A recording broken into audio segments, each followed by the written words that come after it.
We got Congressman Gary Palmer now. Gary represents the 6th Congressional District in the state of Alabama. He became a good friend when I was down there in Birmingham.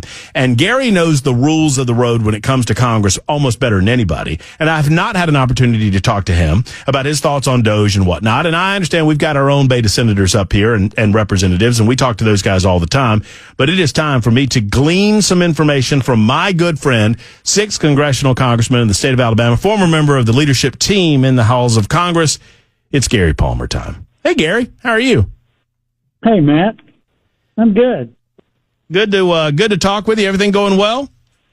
Yeah, I thought you had forgotten about me. I hadn't heard from you in a long time. I did hear you yesterday morning, though, talk about all those friends you had in Nashville.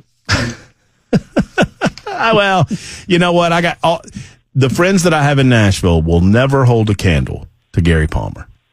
Well, not one of them have taken me to their property. Not one of them, has gotten me on their gator to show me their game cameras. Not one of them. You did. Yeah.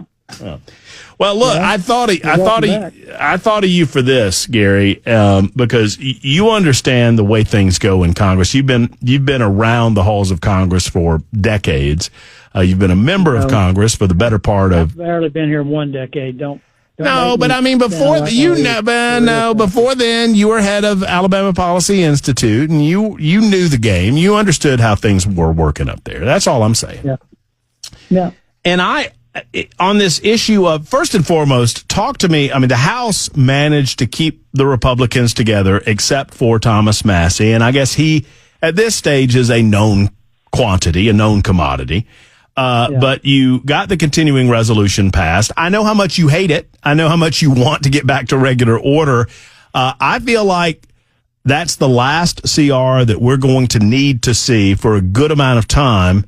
Am I right in believing that? Am I right in having that faith that we can get back to passing 12 separate budget bills and appropriating as the Constitution tells us we should? We will in the House. I've tried to change the rules in the House for getting appropriations bills done, and leadership has opposed me on that, assuring me that they're going to pass them this time. I kind of feel like Charlie Brown and with Lucy holding the football, but I wanted to make changes to the 1974 Budget Control Act so that if we don't have all 12 passed by June 30th, we can't take up any other legislation. There got to be consequences for not doing our job. But I think I'm going to assume that we're going to get all 12 passed. The problem's going to be on the Senate side. And last year it was Schumer. We passed, I think, 10 of our bills. Mm-hmm. We may have passed all 12, but I think we passed 10 of them. And I think all but one bill had passed out of committee in the Senate, and Schumer didn't bring a single one to the floor. So right now, so far, I've been pretty impressed with how Senator Thune, Majority Leader Thune, has handled things, and it looks like he's holding the line on this continuing resolution, which, by the way, is not what we usually do with a CR. It actually reduced spending by about $7 billion, a little over $7 billion, I think. Well, and obviously the Democrats are howling as a result of that. I don't believe of all of the threatened government shutdowns that we have been through in the past 20 years or so, and all of the actual government shutdowns, somehow the mainstream media seems to carry the water of the Democrats and blame Republicans, no matter what the circumstances are. At the end of the day, I don't see how they can do that with this one. Do you? No, and then, Senator Kelly, Mark Kelly from Arizona, said something really stupid, which, is pretty consistent. But he said he was back and forth on whether or not to support the bill, and then he says, I cannot vote for the Republican plan to give unchecked power to Donald Trump and Elon Musk. I don't know what bill he read, Matt, but this just funds the government through September 30th, through the end of the fiscal year. I don't see how funding the government gives unchecked power to Donald Trump when you're doing what you're supposed to do. No, nor do I. Frankly, it is the conservatives in the House and the Senate, for that matter, that are conceding a lot of ground here, because a lot of conservatives, and I know Rand Paul's one of them in the Senate, and I mentioned Massey, and I feel like you're one of them, right? You understand the necessity to get to a balanced budget and to get us back on track in terms of trying to eat away at this debt, but you're willing to understand what Trump begged of you. And I thought it was nice. The president said, please, in his Truth Social, Gary. He said, please see this through, get us to September, give us a little bit of time.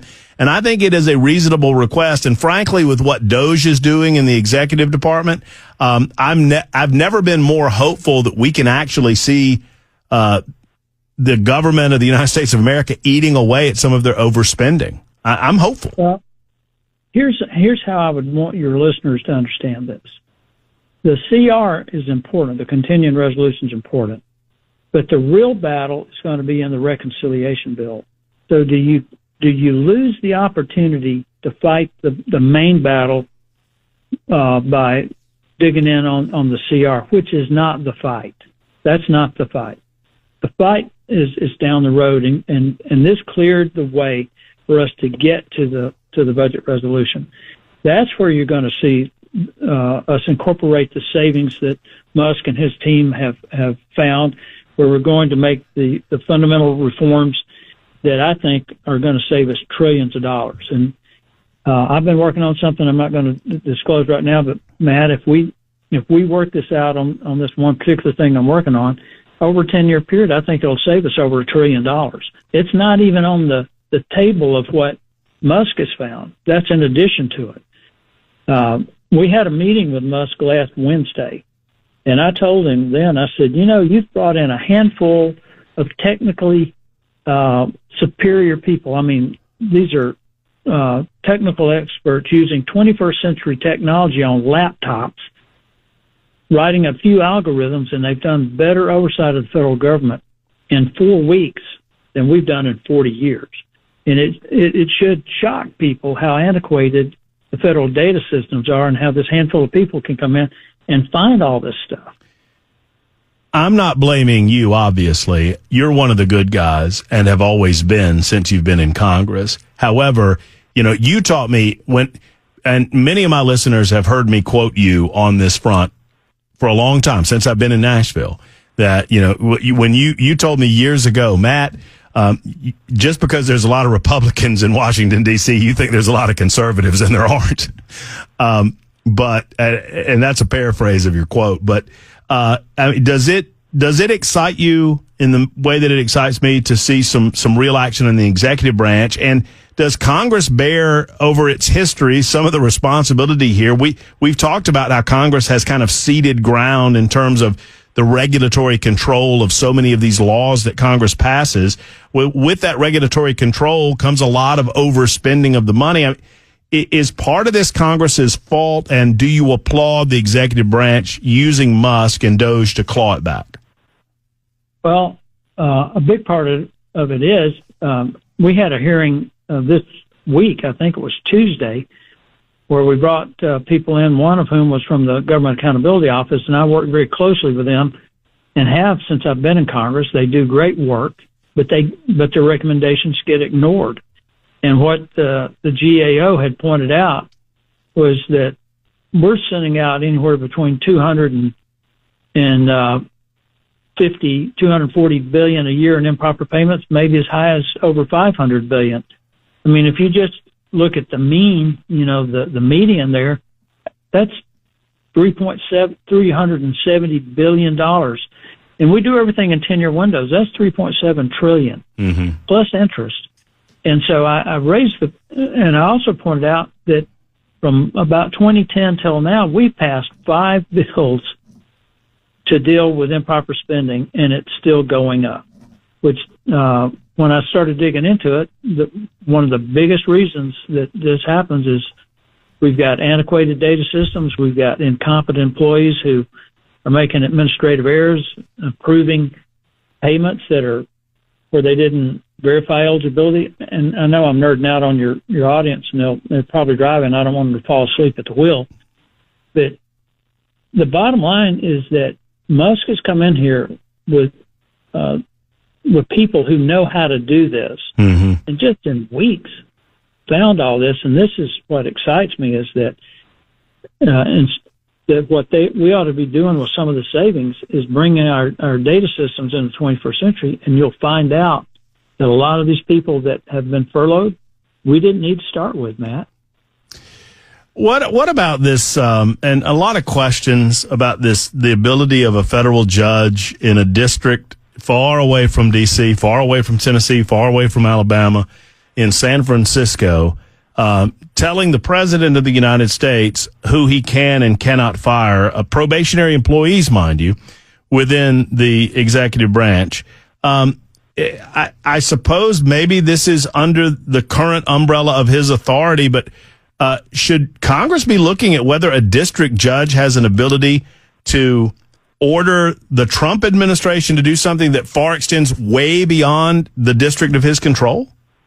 Yeah, I'm already thinking about what we can do on that end, because I was interviewed by ABC News week before last. It was, I think, the day after the president spoke to Congress, and the reporter, can't remember her name, wanted to know when Congress was going to force Musk to report to us, and I said, well, that's a ridiculous question, which she visibly shook her that I responded that way, and I said, look,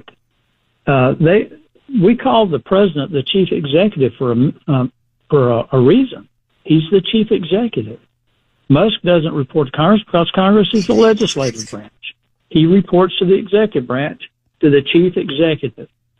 And I think if this were to go all the way to Supreme Court, that judge out in San Francisco will get overruled like they usually do out there. Mm-hmm. I think what Congress can do, though, and a lot of people don't realize this, is we can limit the jurisdiction of the lower courts. We can't limit the jurisdiction of the Supreme Court, but we can limit the jurisdiction of the lower courts, and we can limit the number of judges that are in the court, in the lower court system.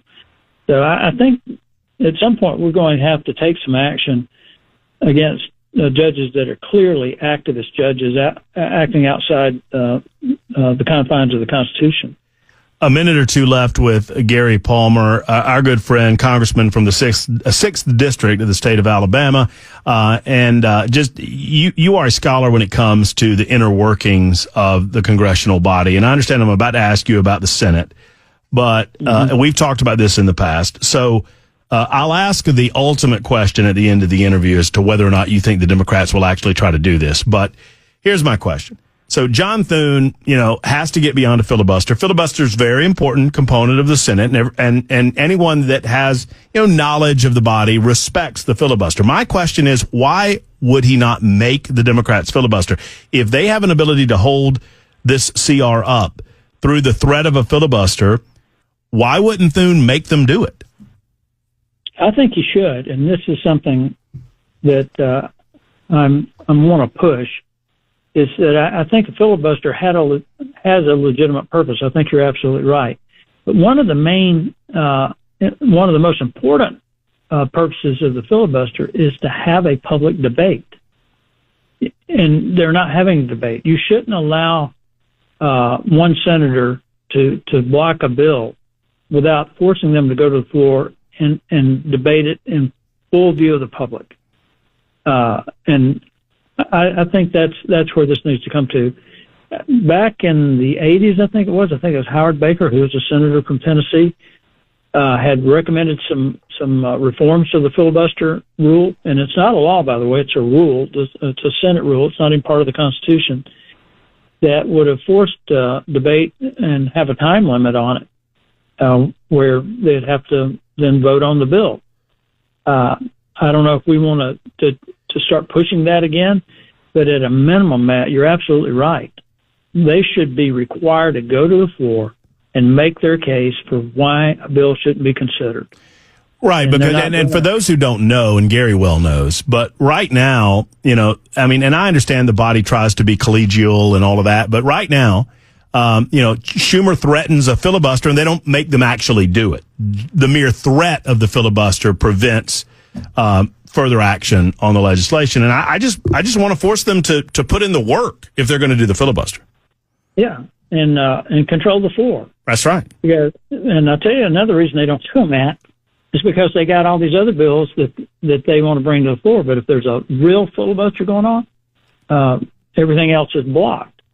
So what I hope, and I really do think Senator Thune has acquitted himself well thus far, is that he will move to bring to get a vote on the CR, which will force him then to filibuster, and then I think he should require that they stay at the microphone. You only about 45 seconds left in this time, but you think that they'll acquiesce? You think? I mean, we're already seeing a little bit of movement on the Democrat side. Do you think they will force a shutdown or no?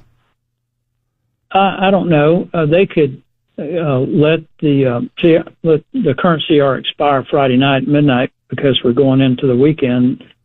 Government, for all intents and purposes, is sort of shut down anyway, except for the essential employees, which is what you would have with a shutdown. Come Monday, I don't think they would let it go past that. But I'm hopeful that tomorrow they'll decide to pass the bill. And they keep doing these really stupid things, Matt. They talk about tax cuts for billionaires. And I asked Speaker Johnson, I said, do you know how many billionaires live in the United States at any given time?